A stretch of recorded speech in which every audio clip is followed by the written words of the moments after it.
Hi, welcome to SBR Videos. I'm Peter Loshak. We are talking right now with Joe Duffy from OffshoreInsiders.com, previewing a bunch of games that I asked him to take. Some of these games, most of them actually, have tough lines. That's why no one other handicapper wanted to go on record with a lean on them. But Joe will take them all. Right now, we're going to take one of those games, Tampa Bay and New Orleans. Joe, thanks for being back with us. All right, thank you, Peter. All right, before we hear your lean on this tough game and line set, give a plug for OffshoreInsiders.com and tell everyone how you do when you're making picks on games where you get to decide which games you give opinions on. Yeah, no, that's true. One of the reasons I like to take these games, I know a lot of other handicappers like to kind of specialize in maybe a conference or a few teams, but the way I like to do it is sort of do an Evelyn Wood and some trusted sources, come up with some metrics, and then eliminate a bunch of games immediately, and then follow up on some of the games where I have a check mark next to. So it really kind of fits what my MO is, and that's why I've been winning publicly. This is my 27th year in the business full-time. There's a reason I've been able to do this full-time as both a vocation and also making money through the bookmaker, and I'm pretty damn good at this. And I've got a huge weekend up at OffshoreInsiders.com. Visit it for details because we keep updating how many games we have. New Orleans right now is a 10-point home favorite. That's down a bit from the opener of 11 that I saw. Total's 48 or 48.5, and that's down a little bit also from 49. And the Saints, of course, got popped at Dallas last week, and I think everyone by now is pretty much in agreement that there's something off with the Saints a little bit, but there's still, and a lot of people had Dallas as a very sharp play last week. They still, though, are a team with Drew Brees at quarterback, and they have a big edge at home. We saw that in the Minnesota game. It was kind of a struggle for them to, pull out that game, but they did wind up, getting the win and even getting cover as a double-digit favorite. Now, Tampa Bay, they upset Pitt on the road last week. That was a pick that I was on. I like that one. Here, though, again, it's tough to go into the Dome and play the Saints.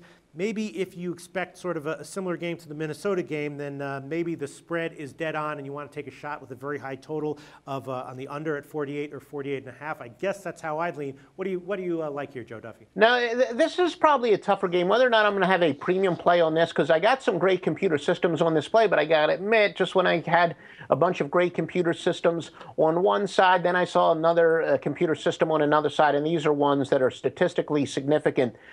Favorites of 10.5 or more that have a winning percentage of 200 or better, which means, they're not completely desperate with a horrific record and they have all kinds of frustrations to take out, are only 344, 425, and 11, and that would, of course, favor the underdog Tampa here. Also, double-digit favorites with a winning percentage, though, of 400 or less.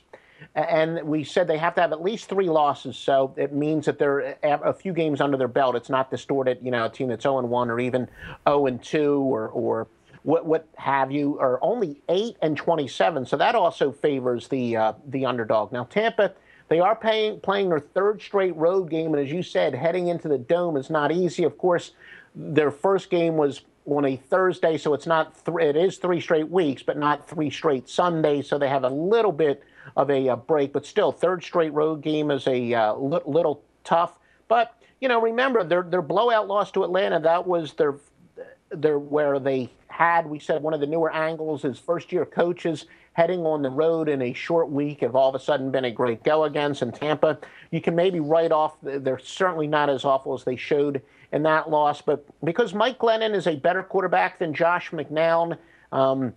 McNown, we told you we weren't impressed by. We thought he was overrated simply because he outplayed an overrated quarterback last year in Chicago. If Glennon's baptism by fire, he had some ups and downs last year, but at the end of the day, he still has 22 touchdowns and 10 interceptions, a quarterback rating of 84. This is a guy with an upside. I think Tampa's, they got their best quarterback going in this game. And again, the computer angles say that, hey, when a team that's perceived to be very good is playing very poorly, they are a go again. So even though I have a pretty good system in favor of New Orleans, Tampa is still, there's a lot more pointing towards Tampa than there is New Orleans in this game. All right, so you're going to go with Tampa Bay plus 10 right now? I am going to go with Tampa plus 10. Plus, we can give you all kinds of statistics where Rob Ryan is very overrated, where last year was kind of an aberration, and how his defenses have really struggled. It's tended to struggle the longer he's there. So, yes, no, I will be taking the points. I like Tampa Bay last week against Pitt, so maybe just 10 points here might turn out to be a gift. Thanks so much, Joe Duffy. The SBR Network offers free sports picks and game breakdowns. Big money free betting contests year-round, a real-time Vegas-style odds monitoring service, and much more. So come see for yourself. To stay updated on SBR news and promotions, follow us on Twitter, Facebook, and Google+, and do be sure to subscribe to the Sportsbook Review YouTube channel to catch all our daily sports shows.